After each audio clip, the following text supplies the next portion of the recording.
Thank you all for joining us for the Grad School 101, Everything You Need to Know About Academic Options After Your Bachelor's Degree workshop. Joining us today are Dr. Dave Beasley, our Recruitment and Admissions Specialist over at the Graduate College, Shivangi Kurania, Master's Student in Management Information Systems, and Aldo Barita, Doctoral Student in Experimental Psychology. So Dr. Beasley will be discussing how to prepare for graduate school during your undergraduate career and providing you with lots of tips about applications and grad school in general. Towards the end of the workshop, we're going to have a Q&A session with current graduate students where you can ask them any questions you have for them about their very own experiences and what they've gone through. So I'm going to hand it over to Dave to get us started. Thank you. Thanks so much. Welcome, everybody. I'm so glad to be here with you all this morning. Let me get my screen shared here, and we'll just dive right in.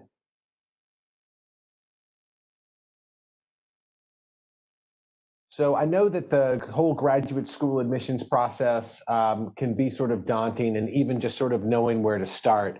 So I want to spend just a few minutes this morning talking to you all about that, and then we'll get to your questions with Aldo and Shivangi, and thank you all for being here with us as well. I'll mention that I myself am a Rebel grad as well. I did my doctoral work here at UNLV.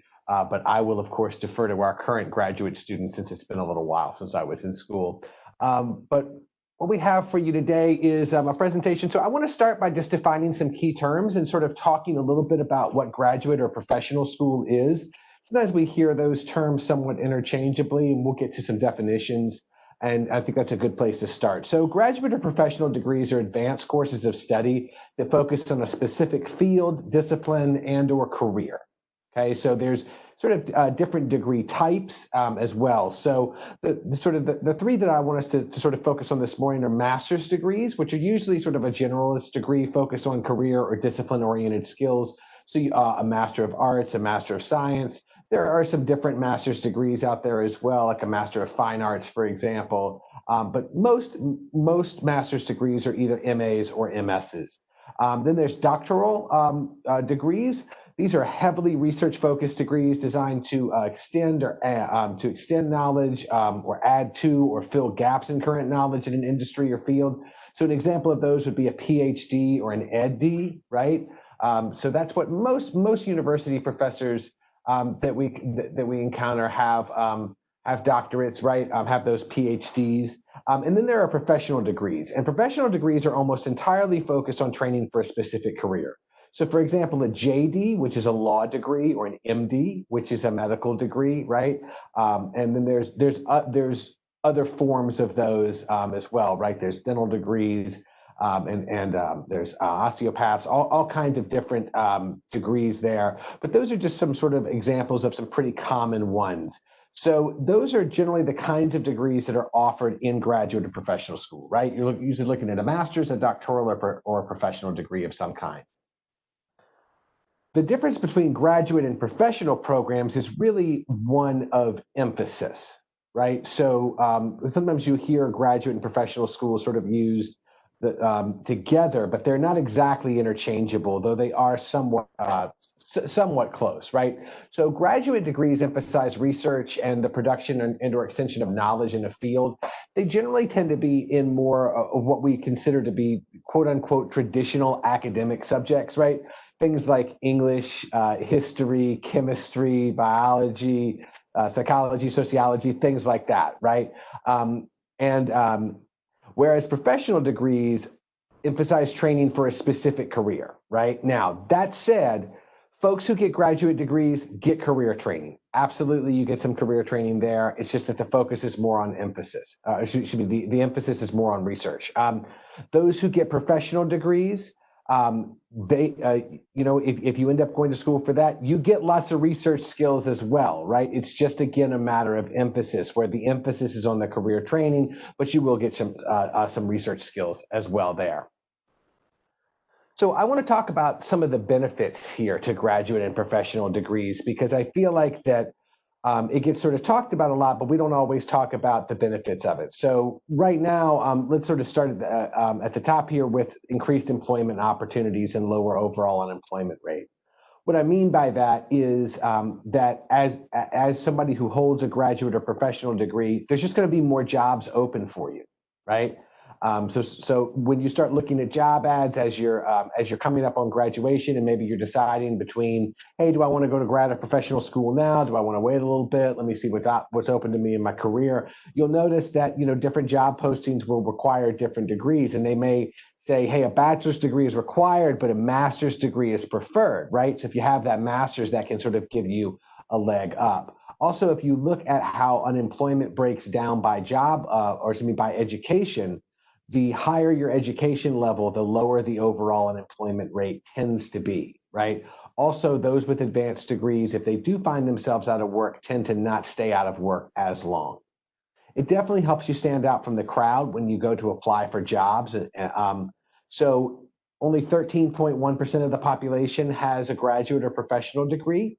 We can compare that with between 33 and 35% of the population that has a bachelor's degree. And all of a sudden, you can see how much rarer you are to an employer, right? You go from 1 in 3 with a bachelor's to about 1 in 7 with a grad or a professional degree. So just opens more doors for you. And honestly, if it's a degree if it's a job that requires an advanced degree, right, the job pool is not as big, right? It's not as many people going for it because not as many people have those degrees. Graduate and professional degrees are portable. You can take them anywhere, right? So you all are here with us at UNLV. You know that Las Vegas is a large city, right? There's 2 million people in this city. We have a diverse local economy, right? And so maybe you're thinking, hey, I want to stay here in Vegas. Absolutely, we're going to need all kinds of people in all kinds of fields. But maybe you're thinking, I think I'd like to go someplace else, or maybe I'm going to move down the line. That grad or professional degree is going to be portable, right? If you get an MBA, they're going to need MBAs where you go. If you get an MIS degree, right, they're going to need people with those degrees wherever you go. If you do an experimental psychology doctorate, right, they're going to need experimental psychologists wherever you go. So those degrees are portable. Also, just the very fact that you have a graduate degree indicates to employers that you have transferable success skills, right? So it means that you know how to do research. It means that you're disciplined. It means that you have leadership skills, communication skills. It means that you have perseverance, right? Good old-fashioned stick-to-itiveness, always a good thing. All of these are things employers are looking for, right? So just having that graduate degree on your CV, on your resume, says so much about you and gives you such a leg up. And then finally, this is a real chance for you to take control of your future, because a graduate degree is going to make you more marketable and sought after by employers. So it may be a case where when you get out there on the job market after you finish up your degree, you may apply multiple places. You may get multiple job offers. You might get to pick a little bit, right? So, I'm a big fan of always trying to have as many options for myself as possible. And I think that that's a really good way to go. So, having these grad or professional degrees is going to make you, again, it's going to give you more control over your future. You're going to get to pick the industries that you want to work in, and you may even be able to pick the exact job you want because you get multiple offers. So, some of you maybe in thinking about grad or professional school already know what you want to study. Others of you may be like, oh, I don't know, I'm sort of torn between some different things. If you're thinking about UNLV, right, we have 175 programs, so it can be a little difficult to pick one sometimes. So if you're not sure exactly what you want to study, I would say determine your interests and strengths. Start there.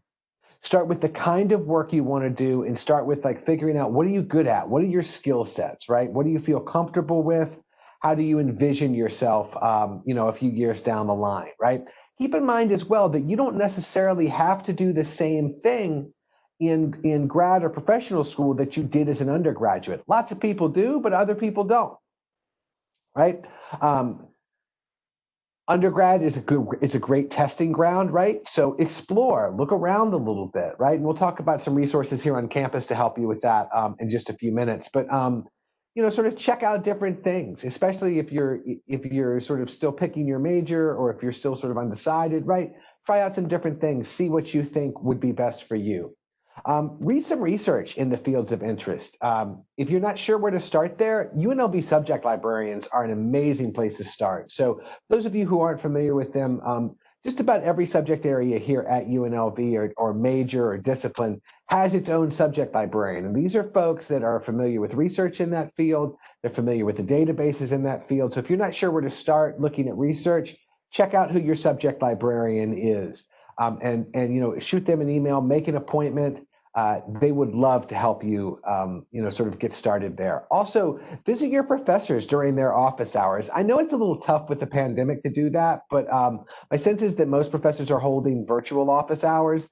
Obviously, the pandemic will end at some point. So once we're able to get back on campus, I really encourage you all as well to stop in during your professor's office hours. I've taught for many years. Most of the time, it's nothing but tumbleweeds going by in my office hours. And I feel that that's true of a lot of my colleagues as well. So we're always happy when people come in and actually visit us. That's your time, so take advantage of it. And you don't necessarily have to talk about the course during those office hours either. You can always walk in and say, hey, I'm thinking about going to grad school, or I'm thinking about doing this kind of degree. What do you think about that? Or can you offer me any advice in that area, right? Also talk with the TAs in your courses and other graduate students that you might know. They can tell you what life is like for graduate students in individual programs. We've got a couple of folks with us here today that are going to help us with that a little bit later on. But it's always good to talk to those folks as well. And then also make sure that you familiarize yourself with the degree requirements for different programs and degree types, right? So some of the things that we mentioned earlier with the different degree types, right? Master's degrees usually take 2 to 3 years. PhDs can take 4 to 5, sometimes even 6 years, depending on your dissertation. Professional degrees, can take varying amounts of time too. So definitely understand the time commitment that you're looking at as well. So when it comes time for you to start applying, or at least thinking about applying, one thing that's really important to know about grad and professional school that's a little bit different than undergrad is that you're really applying to specific programs rather than to the school itself. So for example, all of the applications here at UNLV, they come through us at the graduate college. We're sort of a clearinghouse for all of them. But we don't really make a lot of admissions decisions here at the graduate college. What we do is check to make sure that the application is complete, and then we pass it along to the individual program. And the program is the one that really makes admissions decisions about their individual program.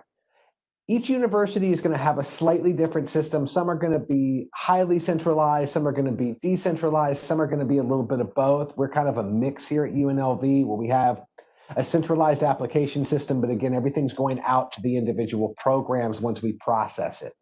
So you definitely want to make yourself familiar with that. You want to start narrowing down programs of interest early on, so that you have a manageable number of schools to apply to, right? One is probably not enough. 50 is too many, right? So you can sort of go from there. Different people will tell you different numbers. We can talk about that if you have questions about that. If you're not sure where to start, petersons.com is a pretty cool website. It will let you narrow things by geographic area. It'll let you narrow it by the type of school, the size of the school, whether you want an online program, an in-person program, a hybrid program. It'll let you narrow it by degree type, all kinds of different things. Also, I recommend that if you have questions about that, talk to faculty members, talk to those professors that you're building those relationships with. If there's a professor that you particularly enjoy their courses, or you've taken them several times, and you feel like you have a good relationship with them, talk with them as well. And also talk to grad students, right? Where else did they apply? Most graduate students apply to more than one school, so they can maybe tell you about different things. And hey, here was my experience with this program, or here's my experience with this other program over here. I also, once you determine what your programs of interest are, I really recommend that you contact faculty or that program early. Let them know you're interested, so that you can sort of be on their radar screen. Most graduate programs have a coordinator or some sort of designated faculty member who's in charge of recruitment to their programs. That's usually going to be listed on the program's website. It certainly is with all of our programs here at UNLV. So I really, really encourage you all to reach out to those individuals. Don't worry about, like bothering somebody. I used to be worried about that. that's these folks' job. Okay, they want to know who you are. They want to answer questions about their programs. So don't hesitate to reach out and say, and just shoot them an introductory email. Hey, this is who I am. I'm doing this degree. I'm at UNLV right now. Can you tell me a little bit more about your program? I was reading over your website and I noticed these things. I mean, you don't want to just sort of be too wide open. You want to show them that you've done some homework, but it really is a good idea to get on their radar screen early on. Most programs will have on their website their application requirements. It's important to look at those, and we'll talk about some of the common aspects of the graduate application here in just a couple of minutes. But you definitely want to start preparing materials early, and remember that grad school deadlines are not negotiable. So really understand what those deadlines are. And again, because you're applying to a program rather than a university, each program is going to have slightly different deadlines, right? So you want to make sure that you know what that program deadline is. That's really, really important. So some common aspects of the grad school application. There are other things as well that we can talk about a little bit in the chat, but these are the most common things that most programs are going to require. Most programs are going to want a personal statement. That's 1 to 2 pages, double spaced, Times New Roman 12-point font, okay? Most programs are going to look for letters of recommendation, usually between 2 and 3. Some may want less, some may want more, but 2 to 3 is pretty standard, okay? Again, we talked about some of the differences between graduate and professional programs earlier. If it's a graduate program, your letters are almost always going to come from your professors. If it's a professional program, they may want some from professors, but they may also want some from supervisors, especially if you have relevant experience in that field, right? So if you're interested in law school, for example, and you've worked at a law office, getting a letter from somebody at that office, who's an attorney there, that might be really, really helpful for a law school degree, right? A lot of times if people are looking at med schools, they'll shadow a doctor and they'll ask a doctor to write for them, right? Again, professors are great as well in that case, but letters of rec are almost always going to be required of just about any grad school application.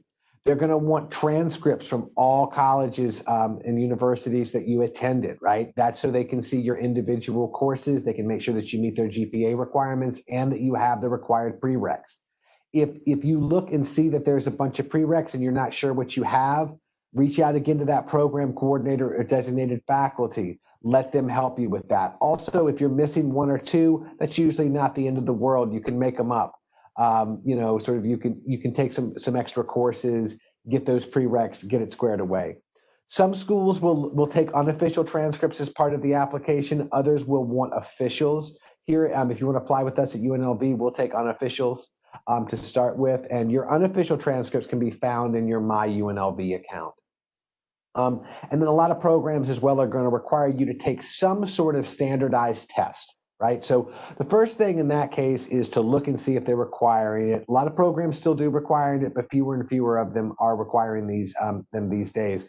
So the most common ones are the GRE, the GMAT, the LSAT, and the MCAT, right? So the GRE is sort of a general one that a lot of different programs in different fields require. GMAT tends to be more for business school programs, though some other programs will accept GMAT scores or do require them. The LSAT is what you take for law school admissions. The MCAT is what you take for med school admissions. I know there are some other tests out there as well, so just be aware of that. But again, all of these are common aspects, but that doesn't mean that each program you look at will require each and every one of these. So you want to make sure that you go over those application requirements and really understand that, right? Really treat it as a checklist. Also, a lot of online application systems will generate a checklist for you as you're filling out your application. I know the UNLV system, the Grad Rebel Gateway, certainly does that. And just about every system that I ever applied in, I applied several places for doctoral work, and just about all of them had a checklist in there. So there's lots of great resources here on campus for you to help you with different aspects of the application process. So the UNLV Writing Center is a great resource for personal statements that is staffed by mostly graduate students and folks with advanced degrees. So they've all written personal statements. They know how tricky they are. Also, they can help you with your resume or your CV. but I would recommend that you start with, if you want to do resume work, start with Career Services and then go to the Writing Center. If you want to do CV work, start with the Office of Undergraduate Research and then go to the Writing Center. Make sure your formatting is correct to start with, and then let the Writing Center help you with the text itself. So as I just mentioned, Career Services can help you with resumes. Also, there's a link there to the Career Services Handbook that has some great resume examples in it. It also has other really great resources, including a great list of verbs and a great piece about how to name your skills. So I really encourage you all, if you haven't looked at that PDF online, do so. Again, the Office of Undergraduate Research can help you out with a CV. They also have a Research Skills Academy. I really, really recommend that. It's really great if you have some prior research experience, if you're looking at some of those grad programs, especially doctoral programs. They like to see a little bit of previous research experience. So I really encourage you all, if you're not already involved in the Research Skills Academy at the Office of Undergraduate Research, to be involved there. And again, UNLV libraries can help, right? We mentioned the subject librarians earlier, and they can help a lot with helping you see research in the field. But not only that, but the UNLV library also has a lot of really great test prep resources. If you're getting ready to take that GRE, that GMAT, that LSAT, that MCAT, there are lots of great resources that are available to each of you there on the library site. So I really encourage you to take advantage of these campus resources. All of these offices and places on campus are places that want to help you. They're all set up specifically to help students. So it's totally fine to go to any of these places and say, hey, I'm looking to go to graduate school. I'm looking to go to professional school. I need a little bit of help here. And they will absolutely be more than happy to help each and every one of you. So let's talk about how to pay for grad and professional school. I know that can be a concern for a lot of people. There are different ways to do it. So I want to go over a few common things.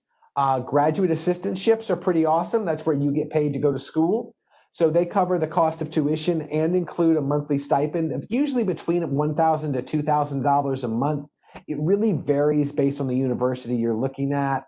Just about every school that I applied to for doctoral work did something slightly different.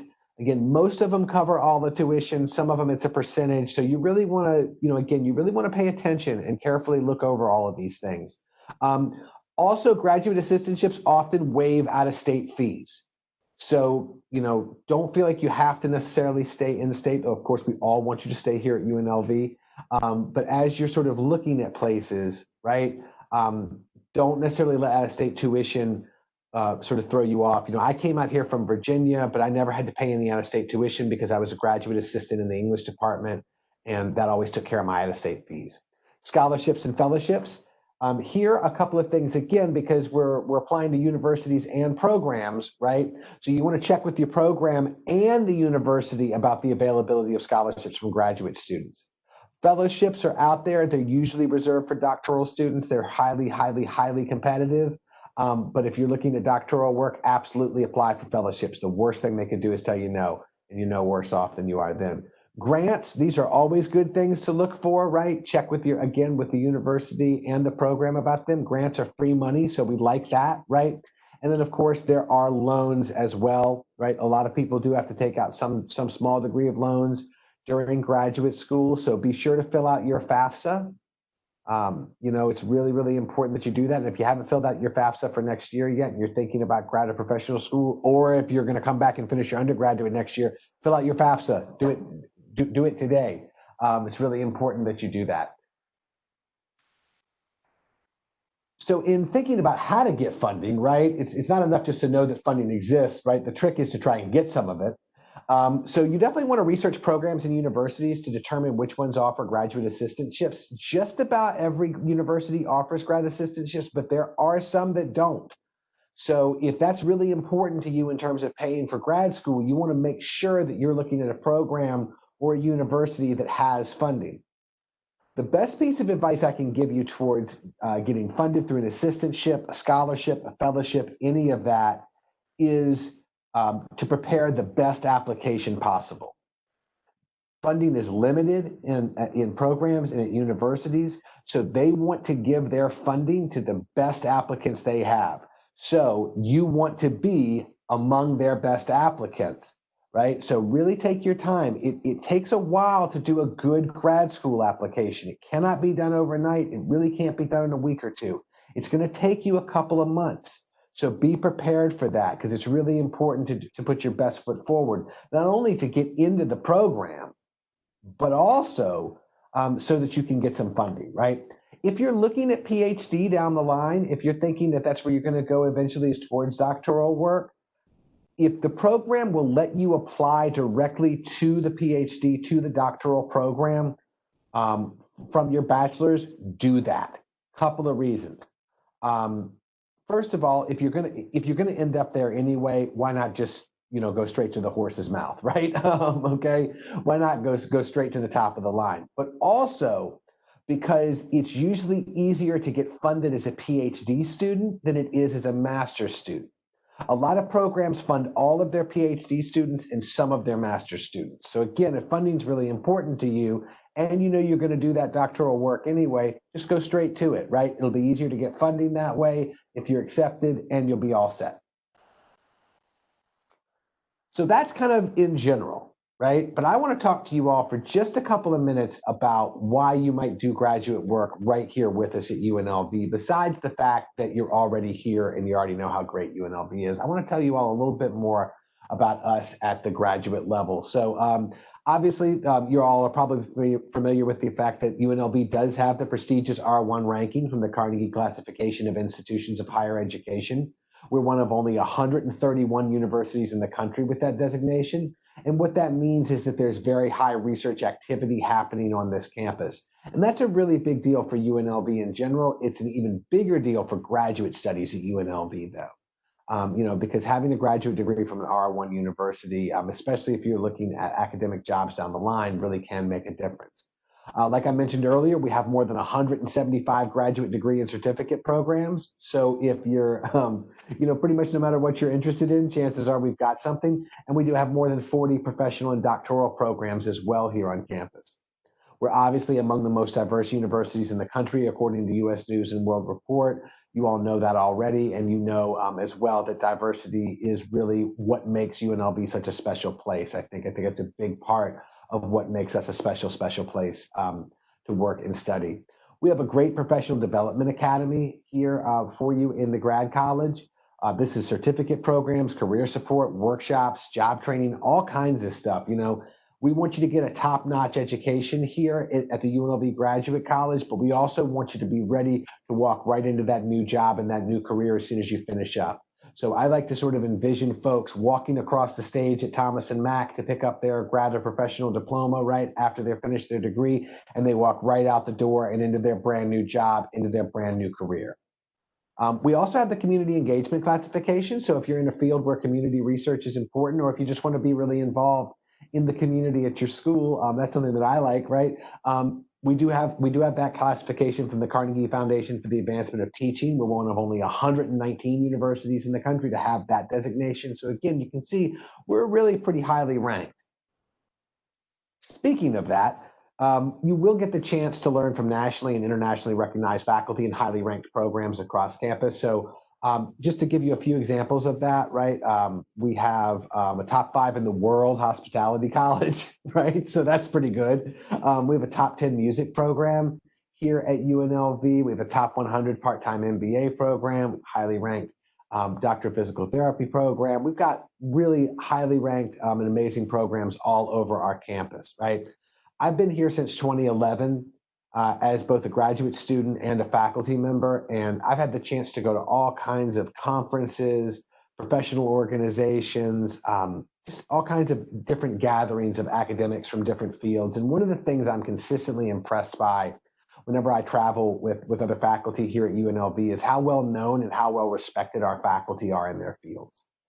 Again, as I mentioned earlier, right, and as you all well know, Las Vegas is a big place. There's lots of local employers here, and a lot of our graduate programs give you the opportunity to partner or intern with local employers, right? That can give you a leg up on a job here in town, especially if you want to stay local. You all know that our campus is an amazing place, and we have cutting-edge labs, research centers, and libraries. You can do research in so many different fields from our libraries. We have, between our print and online holdings, we have access to 2 million books, 80,000 scholarly publications, journals, periodicals, newspapers, through subscriptions to hundreds of databases, right? You know, we have amazing research centers here on campus and lab spaces. I'm sure a lot of you are already working in some of our lab spaces. If you're thinking about maybe trying to, once you graduate, or maybe now you're already working full time and you're thinking of continuing doing that as a graduate student, lots of grad students do that.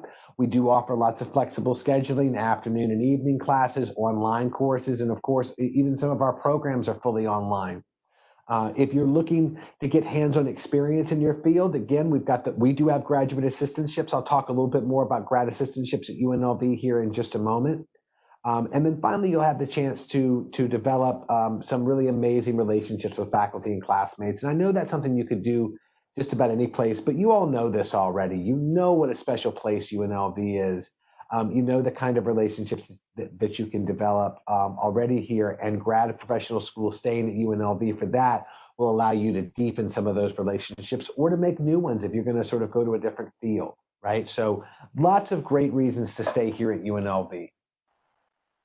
I do want to talk a little bit about price as well. Again, we talk about paying for college, paying for grad school as if it's sort of like one cost is the same, but as you'll see here, it's really not, right?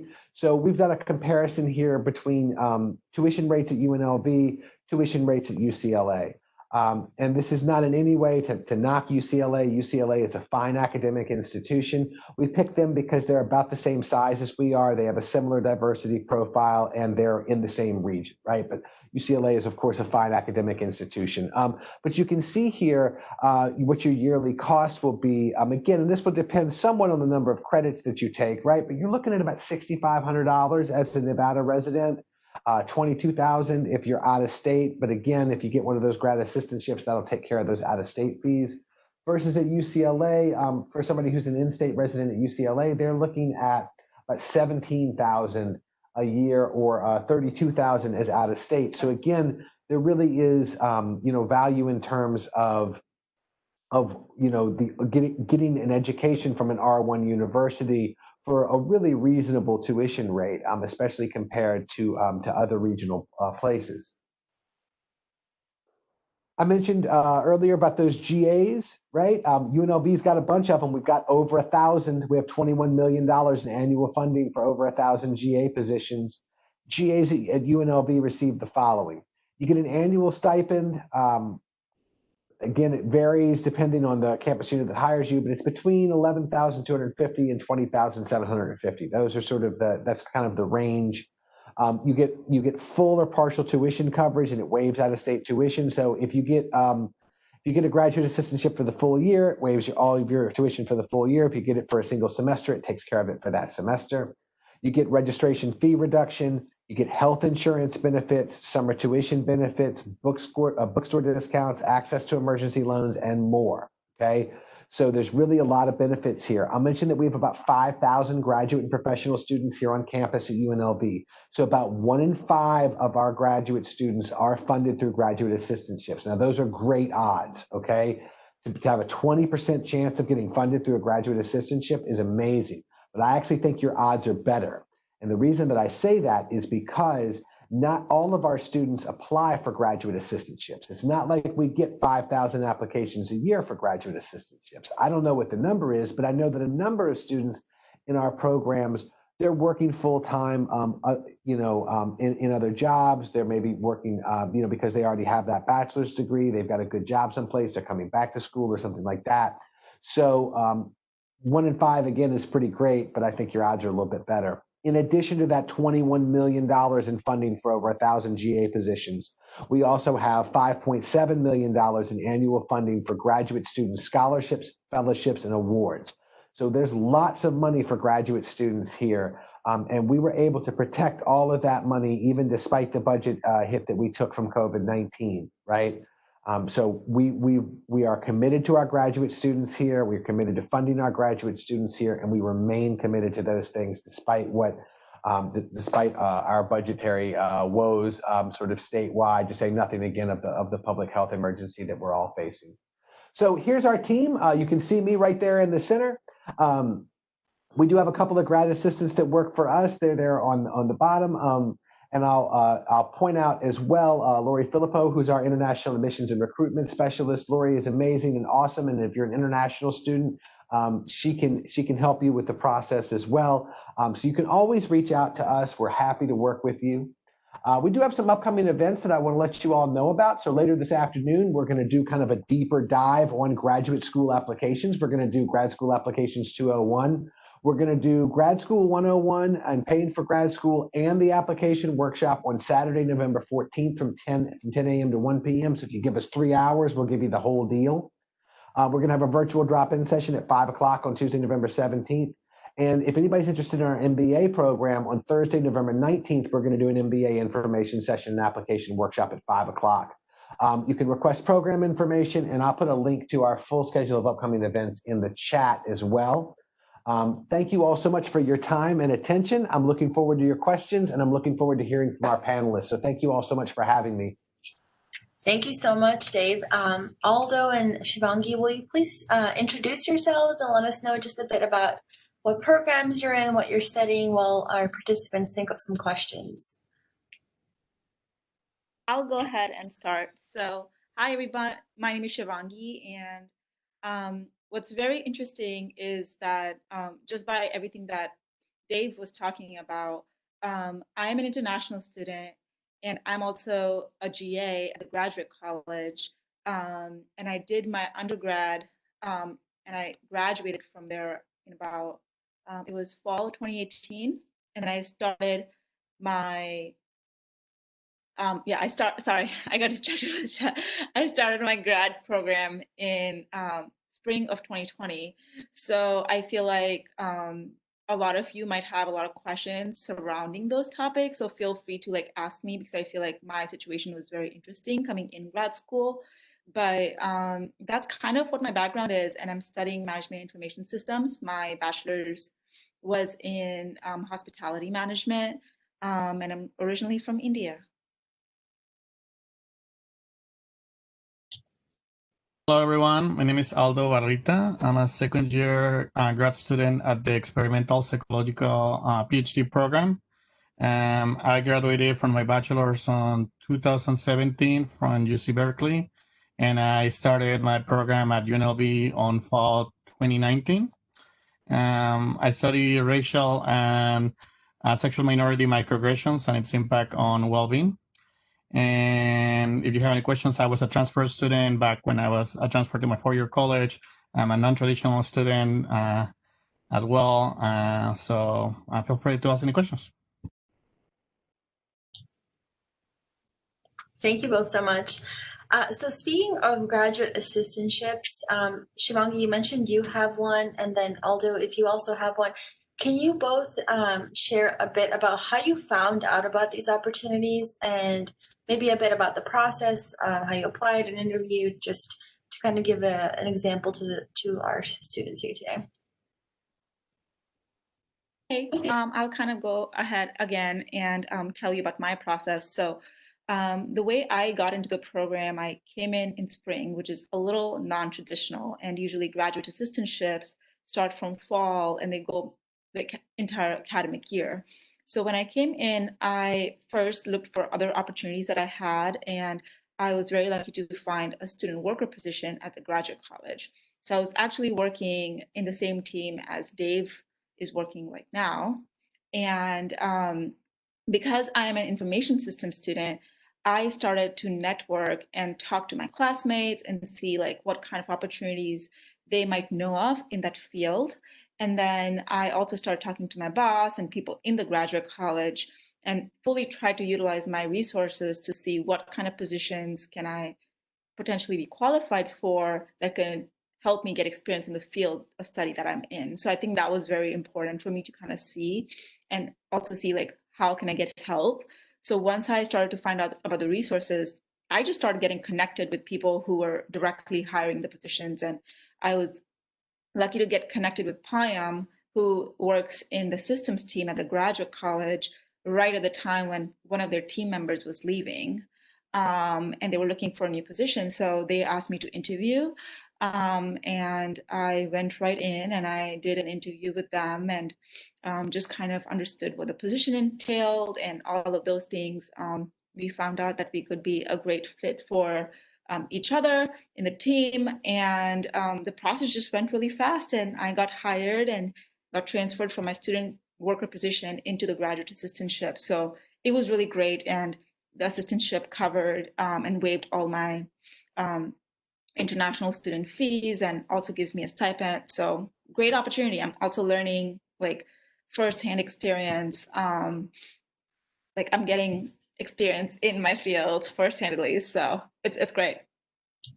Thank you. Aldo, do you have anything to add?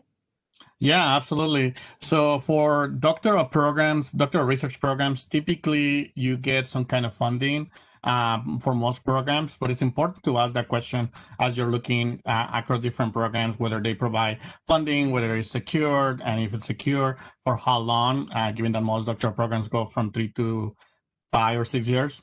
At UNLV, I was intentional about asking for funding from my first year, and so I knew that you needed to. At least UNLV website was pretty easy to apply for a graduate assistant position at the same time that submitting your application. It was just like literally just adding a few more check boxes. And with that, I was intentional about looking for opportunities that had to do with my research as well. So there are many GAs available at UNLV. And with that said, you want to be intentional about looking for opportunities that might enhance your skills, whether your research skills or have opportunity to work in specific departments or areas or work for specific professors. Asking for those opportunities, as soon as you apply to the chair of the department or to the graduate college, or depending on who is in charge of assigning those leaderships, it's important. Thank you. So we have a question in the chat here. Do either of you have a part-time job along with your GA position as a graduate student? I do. So part of the application, part of the requirement for having a GA is that you're not able to work more than 10 hours in a different job. So you have to fill out a form, just kind of ask for permission from your chair and from your advisor. I do work at a rehabilitation center, and so that's field related. And I work anywhere from 7 to 10 hours on a weekly basis. Thank you. Let's see. Can you both share what you believe are some important skills to have prior to beginning graduate school that will help us succeed as graduate students? Yeah, of course. What I found was very beneficial for me as a student was not only like in grad school, but undergrad, staying engaged with the community on campus and with the professors and my classmates. I think that is that's one of the very important things to kind of always keep in mind, because just by interacting with your professors, learning through your classmates and their experiences has like taught me a lot more. And then another thing is that I felt was very important was my time management skills. So just kind of being very mindful of where you're putting your time in grad school, in terms of where you're getting your experience, where are you volunteering, the organizations you're getting involved with, because the course load becomes fairly heavy transitioning. So just being very mindful of that while going from undergrad to grad school. And having to keep working on time management skills, I think is very important. Great points. I will totally agree with all of them, for sure. Especially time management. I think it's so important as you continue to advance in higher education. There is a lot of things to do in grad school. There's you have to work with your required courses. You have to you're in a research program, you have to do your own research. You still have to work for your GA or your TA funding opportunity. and you still have a social life, hopefully. So yeah, time management is key. I will say also, if you're pursuing a research program, then looking for research experience early on, it's definitely a plus. You don't want to walk into grad school with no knowledge of research, not ever reading, I don't know, an article, or being familiar with the studies that are handled in your field. I think that that's key, definitely, for getting into these type of programs. Thank you. So our next question here is, what do you recommend us to do to make our CVs or resumes more attractive? Oh. Go ahead. So for me, I think the number one thing that always stands is like being very authentic in your CV and your resume. Try to kind of just explain, the organizations that you've worked with or volunteered at, where were you adding value, but also what were some of the quantitative things that you kind of got out of it. So that was I think that's very important to add, but also like not only professional experience. I think it's important for me as a professional to see where is the person like volunteering, and like where am I engaged outside of school in the professional world. I think that is something that shows that you are like a well-rounded person. So like that, and then the last thing is being very concise and to the point in your CV and your resume, because I also saw that a lot of departments, they don't want to read like very elongated things and stories. They want to kind of get to the point, but also see, where your passion lies. What are you like? How is your experience supporting it? And what are some of the extra things that you're doing to support that even further? So yeah, and then kind of having like a little storyline to it, because people remember the story more than anything. So kind of being very mindful of those things, I think, are the top few things from my end. So I will say that it depends on the program. I totally agree with everything that was said, but it will depend on the program and the area you're applying to. There's a difference between a CV and a resume. So resumes are typically short, 1 to 2 pages max. So you have to be more strategic about what you put in it and what you put first. CVs can be as long as as long as you have experiences and things to add to it. But then you also need to be strategic, because typically people will read one or the first two or three pages as well. So you want to be tailor your CV depending on what you're applying to. So you're applying to a research program, then you want to put anything that is research related, anything that is awards, recognitions, scholarships up front. If you are applying for I don't know, an opportunity for a leadership or service position, then you want to emphasize then your involvement with student organizations or things like that. So I did always think about what you're putting first on the first and second page, and you can move it around. Like I have different versions of my CV depending on what I'm applying for. And some programs are specific about also putting a max on the count pages for your CV. So you have to be strategic about after that. But yeah, it depends on the program. Thank you. So our next, go ahead. Small things to add. I think I 100% agree with Aldo.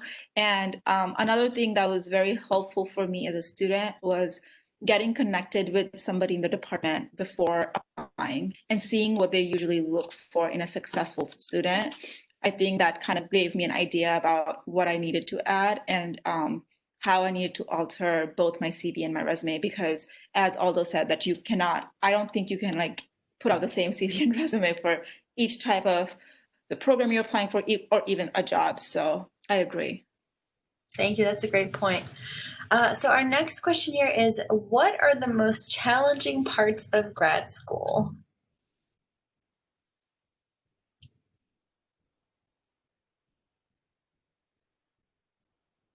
I'm still trying to figure that one out. I think it depends. Like you asked me today, and I'm gonna give you an answer, and I think you asked me a week from now, I'm gonna give you a different answer. Grad school, it's someone told me, and they were very wise to tell me that grad school, it's a marathon, sprint, and it's kind of like you have to pace yourself as you go. It's a long, especially for a doctoral program where you go 5 to 7 years in. You have to pace yourself, and you have to acknowledge that there will be times where it's very challenging, and there will be times where you have the opportunity to rest, and if so, do rest. Because you need to re-energize. So it depends. I will say that if any PhD program typically it's heavy research oriented. So know that research it's unpredictable and that it has nightmares and you cannot do anything about it. And I think that's one of the most difficult, and it's very competitive also. Like there's a lot of competitive environment. So like kind of like not trying to compare yourself ever with anyone. It's a good tactic because that will destroy your soul. So. Thanks.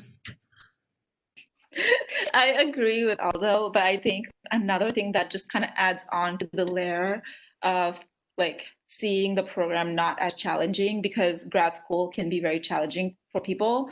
But what has helped me is my interest in the subject I'm studying. And the more interested I am, the less challenging I see it as. But that's just the kind of person I am. I love challenges and I love to see how I can make the best out of it. So having that mind frame and really just, not being afraid of asking for help when needed, or just kind of seeing how other people are strategizing and using their resources, I think all of that would help. But none of the programs are less challenging. It just would depend on your interest and how vested you are in it. Thank you. So our next question is, how necessary is it to have publications as an undergrad, and how influential is it to have publications? And this may also vary based on program. So I will say for a research program, to have a publication as an undergrad, that is a huge plus. It's not common for undergrads to have publications in their CV. And if they do, their authorship is like, 4 feet outdoor on it. So authorship order also matters when it comes to publications, and the type of journal and the impact factor of the journal also matters when it comes to publications. But it's always a plus. I will say, no matter, regardless of all that, if you have a publication as an undergrad, it's a plus, I think, for grad school. I did not have a publication when I applied for PhD programs, but I did have an honor thesis, which was something that I highlighted in my application because it was another example of research as I execute an entire study on my own. So there are different ways to make yourself competitive. Publication is definitely one of them. I honestly don't have a lot of insight in it because my degree doesn't really relate to it, but I would agree with Aldo because he seems to be the expert. So I'm just going to leave it at that. Yeah, professional and PhD based are a little different. Can I jump in real quick on that one too? Just one thing that I'll mention, and I agree with Aldo wholeheartedly, is other ways to do that are if you can't get a publication, but if you want to have something to make you stand out, maybe even looking at like regional conferences and trying to present at a conference. That's something you can drop on your CV that not a lot of undergrads have. Just as Aldo said, they don't have publications. They also don't have a lot of conference presentations. So if you're working with a group, or you can get a conference presentation somewhere on there, that can kind of help you stand out, especially as Aldo mentioned for research programs. So I just wanted to drop that real quick. Thank you all. Thanks, Dave. And just to add on to that, if you're interested in learning more about research, the Office of Undergraduate Research is an amazing resource here at UNLV. They have so many workshops, and you can even meet with them for one-on-one meetings so they can help you get started. Our next question is, what extracurricular activities do you think will help us stand out? And would you say looking into grad school a year in advance is sufficient time to prepare for applications? I think the extracurricular activities depend on the type of field you're going towards, but something that I think is always valuable is volunteering for nonprofit organizations or like organizations in your community that you're interested in or you have a passion for outside your educational interest is something that would always kind of stand out and like show that, how involved you are. But then other than that, as Dave mentioned, being very involved with like the conferences of the field that you're in and like being involved in programs and resources like outside your university, I think would be like a great start to like having some of those extracurricular activities. But also there's a lot of them, so you have to be very mindful of what you involve yourself into, because sometimes it could be a little overwhelming depending on the time you have. I will totally agree with that.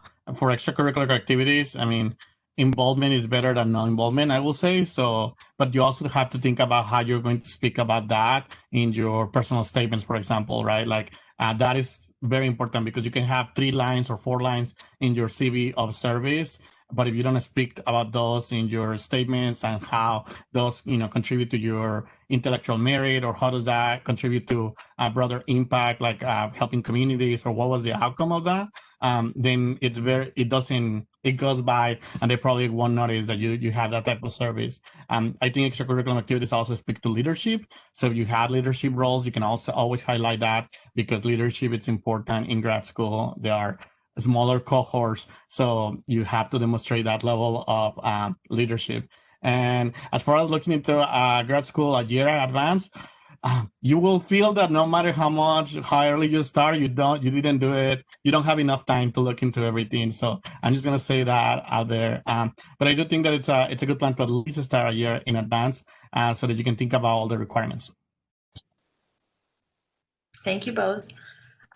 So our next question here is, do you think grad school is worth attending remotely? I think that depends. That depends on the type of learner you are. Because for me, I am a very chatty person and I like to be involved with my class and interact with my classmates and my professor. And I feel like I learn more then. But because of the circumstances we are in right now, I've kind of adjusted myself into the new normal and the virtual like classes. And I mean, I guess it's just all about adjustment if you aren't as comfortable, but it just really boils down to like how much you're willing to put into your classes and the assignments and your exams.